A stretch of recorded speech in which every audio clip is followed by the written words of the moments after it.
हमारे व्यस्त जीवन में ईश्वर की आवाज़। जो मौसम विशेषज्ञ हैं वे मौसम के परिवर्तन के बारे में सटीक बातें कहते हैं। जो राजनीतिक विशेषज्ञ हैं रोज राजनीतिक में होने वाले परिवर्तन के बारे में बताते हैं। जो अर्थशास्त्र के विशेषज्ञ हैं वे बाजार में होने वाले परिवर्तन के बारे में बताते हैं। आज प्रभु ईसा दुनिया के अंत में होने वाले परिवर्तन के बारे में सटीक जवाब देते हैं कि किस तरह से यरूशलेम के मंदिर का विनाश होगा और सही समय में हुआ। 34वां सामान्य सप्ताह 26 नवंबर 2021 शुक्रवार।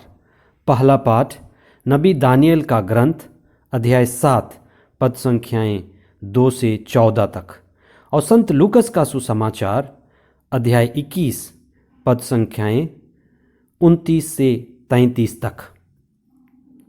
पहले जमाने में बहुत अच्छे वैद्य होते थे कि वे व्यक्ति का नाड़ी पकड़कर ही हाथ के नस पकड़कर वे कौन सी बीमारी है उसका बड़ा सटीक पता लगा लेते थे और इलाज का भी तरीका बताते थे। आज हमारे बीच हर अंग और विभाग के विशिष्ट डॉक्टर और विशेषज्ञ डॉक्टर हैं जो अपने अपने विभाग में पारंगत डॉक्टर होंगे। वे शरीर का जांच कर लगभग पता लगा लेते हैं कि व्यक्ति के बीमारी का कारण क्या है और बीमारी को कैसे कितने समय में ठीक किया जा सकता है। ईसा ने इस संसार के अंतिम दिनों के बारे में बताया और विशेष करके वे यरूशलेम में थे। यरूशलेम का जो विनाश होने वाला था उनके अंतिम दिन थे, उनके बारे में ईसा ने बताया था कि कयामत के दिन यरूशलेम के विनाश के दिन कैसे होंगे। वे वैसे ही होंगे जैसे अंजीर का पेड़ कैसे बदलता है, उसकी भाषा लोग कैसे समझते हैं, अंजीर के पेड़ में परिवर्तन कैसे आता है जो साधारण से साधारण लोग भी समझ लेते हैं। मौसम और ऋतु परिवर्तन की यह बात साधारण लोग भी जरूर समझ लेते हैं कि अब गर्मी आने वाली है और गर्मी आने के लक्षण अंजीर के पेड़ों में दिखने लगते हैं कि अब गर्मी का समय आने वाला है, जिसके लिए पेड़ अपनी तैयारी शुरू कर देते हैं। प्रभु ईसा ने कहा कि मेरे शब्द नहीं टल सकते, वे स्वयं ही शब्द थे। शब्द जो ईश्वर है वही व्यक्ति के रूप में विद्यमान थे। अतः जो घटना यरूशलेम के मंदिर में घटने वाली थी, यरूशलेम मंदिर का विनाश होने वाला था क्योंकि लोग ईश्वर का तिरस्कार कर रहे थे। उसका भयंकर परिणाम होने वाला था। प्रभु यीशु उसको पहले ही देख रहे थे। अंजीर के पेड़ हमें समय और काल की पहचान कराता है। अंत के बारे सोचकर बहुतों को डर लगता है, भय और घबराहट हो सकती है। जब अंजीर का पेड़ ठंड झेलता है तब उसकी सारी पत्तियां गिर जाती हैं। अभी इस इलाके में उत्तर भारत में ठंड आने वाला है और पेड़ों की पत्तियां गिरने वाली हैं। पेड़ बिल्कुल सूखा और मृत प्राय हो जाता है, लेकिन जैसे ही जोरों की ठंड खत्म हो जाती है मौसम में बदलाव आ जाता है तो अंजीर के पेड़ में नई जान की झलक दिखाई देती है।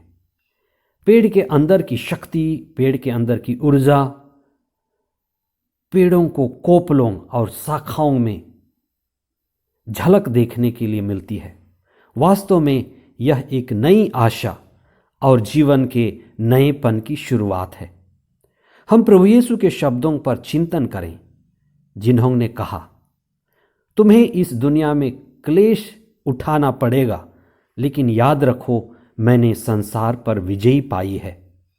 हमें इसी बात पर चिंतन करना है कि इस दुनिया से गुजरते हुए, सत्य के मार्ग पर चलते हुए, ईश्वर से जुड़े रहकर हमें दुख झेलना पड़ेगा, दर्द उठाना पड़ेगा, लेकिन ईश्वर सदा हमारे साथ रहेंगे।